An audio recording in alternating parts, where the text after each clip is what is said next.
દ્વારકા તથા સોમનાથ સહિતના જિલ્લાઓમાં ગેરકાયદેસર દબાણો દૂર કરવાની કાર્યવાહી બાદ પોરબંદર જિલ્લામાં પણ દબાણ હટાવો કામગીરી શરૂ કરવામાં આવી છે। પોરબંદર સિટી મામલતદાર સહિત અધિકારીઓની ઉપસ્થિતિમાં શહેરના ખાપટ વિસ્તારમાં કમર્શિયલ તથા રહેણાંક દબાણો પર બુલડોઝર ફરી વળ્યું છે। 5 કરોડથી વધુની કિંમતની 4925 ચોરસ મીટર જમીન પરના ગેરકાયદેસર દબાણો દૂર કરવામાં આવ્યા છે। આગામી સમયમાં પણ ગેરકાયદેસર જે પણ દબાણો છે તેને દૂર કરવાની કામગીરી તંત્ર દ્વારા કરવામાં આવશે તેમ મામલતદારે જણાવ્યું હતું।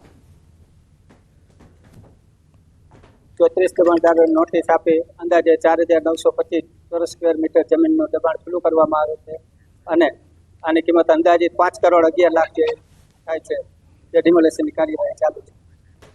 મગફળીની ખરીદી મામલે કૃષિ મંત્રી રાઘવજી પટેલનું નિવેદન। રાજ્યના 3,73,000 ખેડૂતોએ મગફળી વેચાણ માટે રજીસ્ટ્રેશન કરાવ્યું। 3.5 લાખ ખેડૂતો પાસેથી મગફળીની ખરીદી કરવામાં આવી। ખેડૂતોની 10.93 લાખ મેટ્રિક ટન મગફળીની ખરીદી કરાઈ। 7,410 કરોડ રૂપિયાની મગફળી ખરીદાઈ। ખેડૂતોને 555 કરોડનું ચૂકવણું કરાયું છે। 5.55 કરોડનું ચૂકવણું કરાયું છે। 8 ફેબ્રુઆરી સુધીમાં મગફળીની ખરીદી પૂર્ણ થઈ જશે।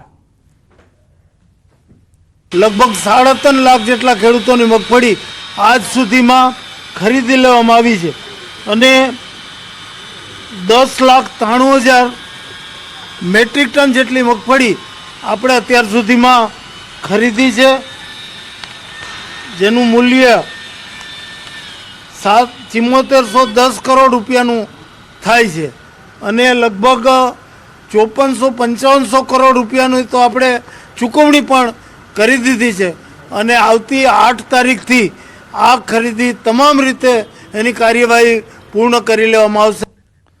સ્થાનિક સ્વરાજની ચૂંટણીને લઈને કોંગ્રેસના આક્ષેપો પર બોલ્યા છે રાઘવજી પટેલ। રાઘવજી પટેલે કોંગ્રેસના આક્ષેપોને નકાર્યા। પોતાના ઉમેદવારોને સાચવવાની જવાબદારી કોંગ્રેસની છે।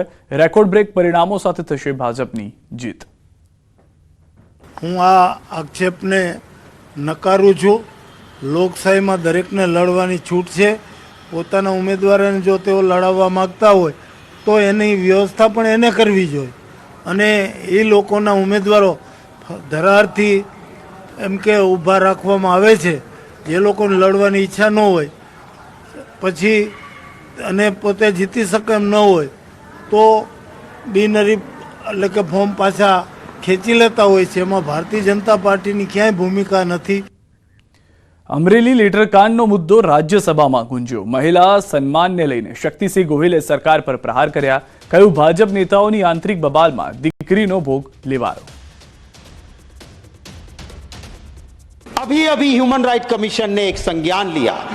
गुजरात के उस अमरेली में एक बेटी, पाटीदार की बेटी, उसका सरघस निकाला गया, पट्टे से उनको मारा गया।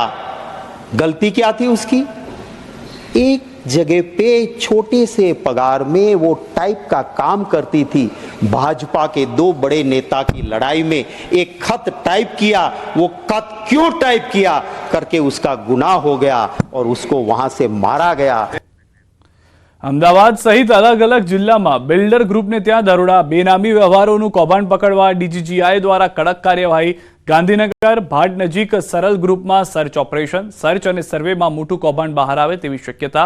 સરળ બિલ્ડર્સના 15 પ્રોજેક્ટ પર તપાસ। તપાસના અંતે કરોડોની કરચોરી ઝડપાય તેવી શક્યતા। સરળ ગ્રુપના 50 અન્ય પ્રોજેક્ટ અને સાઇટ્સ પર પણ થશે તપાસ।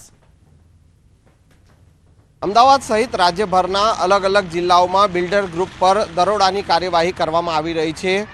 કરોડોની બેનામી જે મિલકત જે છે તેને લઈને નાણાકીય જે વ્યવહારો જે છે તેને લઈને કરચોરી પકડવા માટેની આ કડક કાર્યવાહી કરવામાં આવી રહી છે અને ડીજીજીઆઈ દ્વારા આ કાર્યવાહી કરવામાં આવી રહી છે। ત્યારે હાલ આપ જે જોઈ શકો છો કે ગાંધીનગર નજીક જે ભાટ નજીક સરળ ગ્રુપ જે છે કે ત્યાં મોટા પાયે સર્ચ ઓપરેશન કરવામાં આવી રહ્યું છે અને સર્ચ અને સર્વેમાં કરોડોની કરચોરી પકડાય તેવી શક્યતાઓ હાલ જોવાઈ રહી છે। જે પ્રકારે દરોડાની કાર્યવાહી કરવામાં આવી રહી છે અને તપાસ દરમિયાન અલગ અલગ જે છે કરચોરી પકડાય તેવી શક્યતાઓ જોવાઈ રહી છે। સરળ ગ્રુપના 50થી પણ અલગ અલગ જે પ્રોજેક્ટ જે છે અને કન્સ્ટ્રક્શન સાઇટ છે તે જગ્યાએ દરોડાની કામગીરી કરવામાં આવી રહી છે અને આ દરોડાની કામગીરી બાદ જે તપાસના અંતે કરોડો રૂપિયાની કરચોરી પકડાય તેવી શક્યતાઓ હાલ જોવામાં આવી રહી છે। કેમેરામેન ખેંગા રાઠોડ સાથે સંજય ટાંક, ન્યૂઝ 18 ગુજરાતી, અમદાવાદ.